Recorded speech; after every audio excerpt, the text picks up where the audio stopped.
Before I say anything else, I want to thank you, Michael, so much for hosting this platform for survivors to share our innermost thoughts and feelings for reflection and for learning, but also for empowerment. It's always such an honor to just share space with other humans who get it. So thank you for that.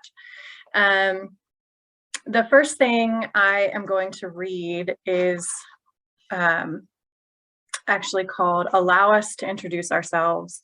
This is the introduction to a small collection of poetry centered around grief and trauma, which was recently published by Sunbury Press. And when you thumb through the pages of Found Still Lost, you'll find echoes of what can be considered expected loss, like death of an elderly loved one or the end of a relationship.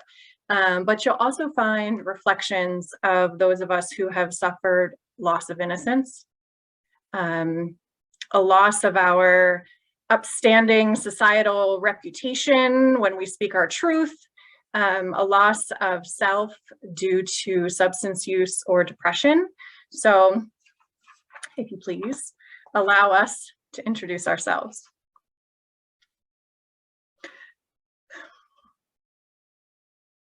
These are the words you whisper when you look out the window, the secrets you speak to nobody.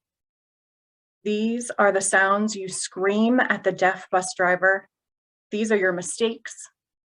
The siren call of 1,000 wasted days, another skeleton left at your friend's grave. These are the lost riddles from your grandfather's Alzheimer's. The things we're too afraid to tell to an audience. The ones that only your cat knows, the thoughts that we so often ignore ourselves.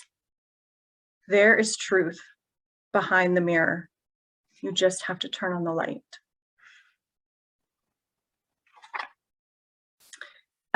This next piece is another excerpt from Found Still Lost. It was written by my brother John, and this one is for him. Strands of Silence. We carefully select strands of silence, braiding them into blankets of bitterness, wrapping ourselves in the warmth of resentment.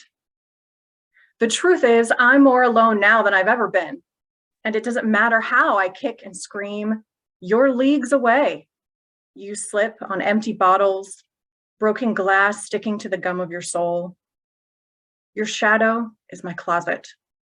Our reflections caress each other in the mirror, but our flesh never touches, and no words are spoken, surrounded by silence.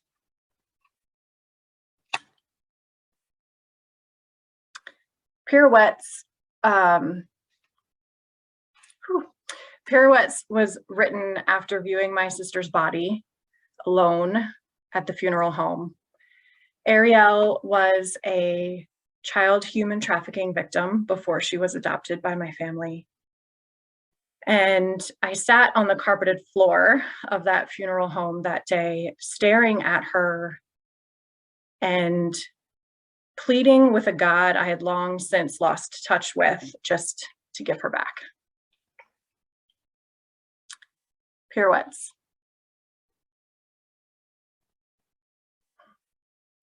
No words would come when I saw you there.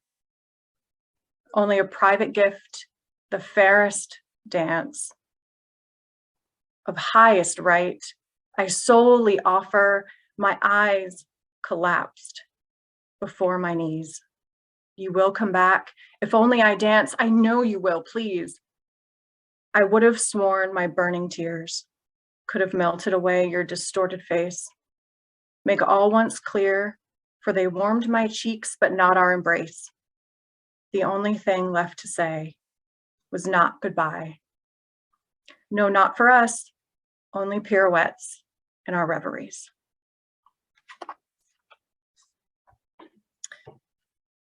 The next few selections are not published anywhere yet, and this first one is pretty self-explanatory.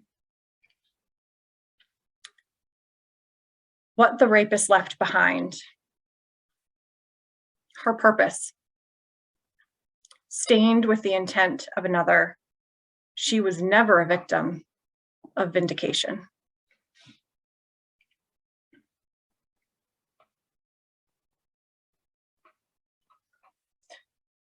The Vial. The Vial is a series of lines about losing myself in the wake of rape and stalking that I endured at age 17.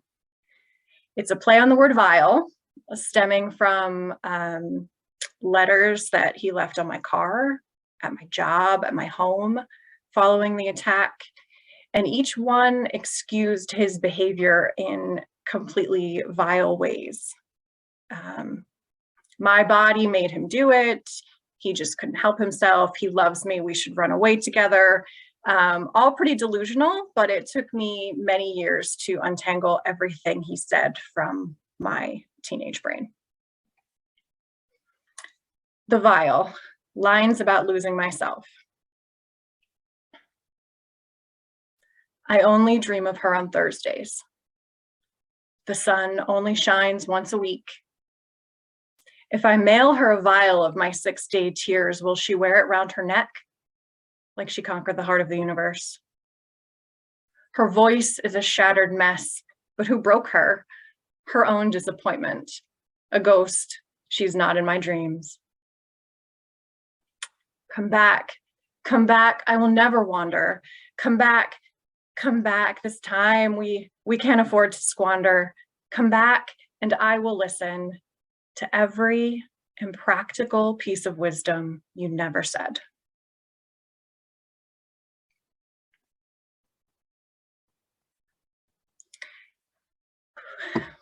Recoil is the last selection that I'll read for you this evening. It's a little longer. It's one I've never shared. It's about the struggle to be in a healthy relationship after enduring trauma and violence, and how so often the violence continues inside our own minds and spills out onto our partners. It's called Recoil, and it's for my husband, who has endured every moment of this recovery by my side.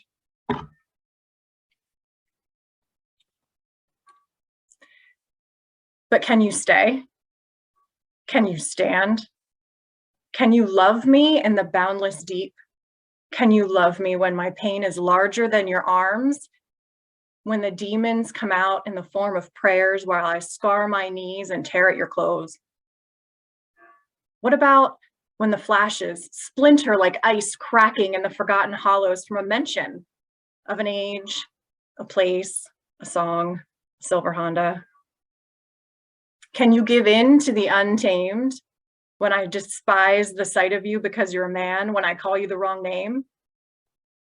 When I call myself unforgivable names?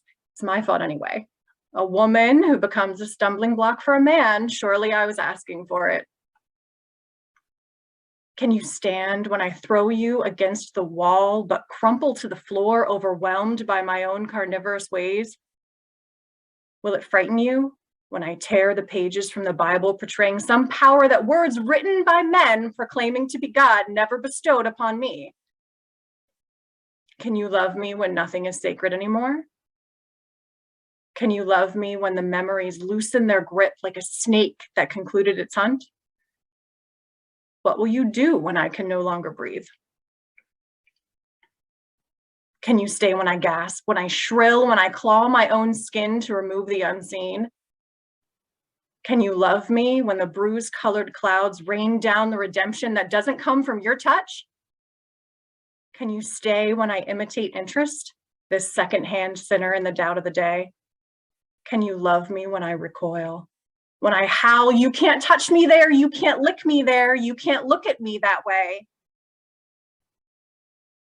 Can you believe me when I promise you, you can never tame me, only soothe me? Can you believe me when I declare it's not your fault?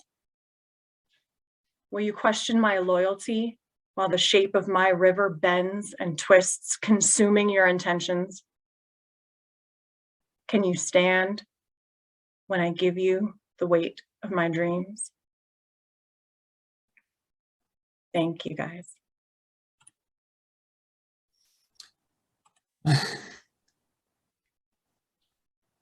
It's not the same as what you've been going through with your husband, but there was a long time that I had that with my wife, Christy. And my thing always was, I'm sorry you got a broken one. It's my fault. And there was the longest time, no matter what she said, I was convinced that everything was my fault. I was screwing up a relationship, and that by being broken, I was making her life more difficult than it needed to be. Do you know what I mean? And yeah, exactly. I mean, oh, it's not the same thing, but it's similar. You know, I felt that I was not worthy of her patience, of her understanding. I think it is amazing that you read that tonight. That is such a brave piece. You used the words, as opposed to dancing around it metaphorically, you used the words. And that is so courageous and so very much appreciated. Thank you so much.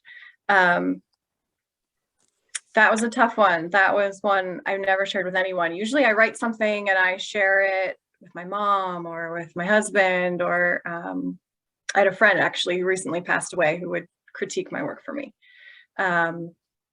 But it was the one I never shared with anyone. And so when I decided to do this, I said, okay, we're going to rip off this Band-Aid. We're going there. We're going to say these words out loud. And so that was, whew, that will be a big glass of wine when we're done here. Oh yeah. That was incredible, Ashley. Bravo. Allison Kay said, thank you for sharing your poems. I felt I was in each of them. She also says, the poem to your husband really hit me. I say that to my husband also. Stacy says, my heart is beating so fast. I joined the event for my healing and to help with my voice. This is very emotional for me because I see Ashley, the person who was there for me. So I see Ashley, the person who was there for me when I went to the sentencing of Cosby, and she was so supportive and grateful. I was sharing my voice. I had never seen or met her before, and yet this woman was comparing me to Rosa Parks. Thank you. Thank you all for your painful yet healing words.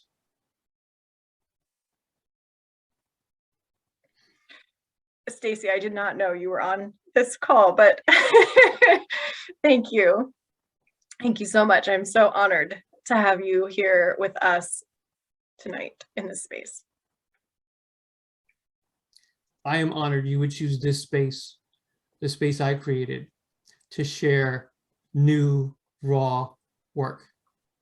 And I'm sure you have, we talked earlier about, you don't know how many people you're really impacting, thousands upon thousands upon thousands.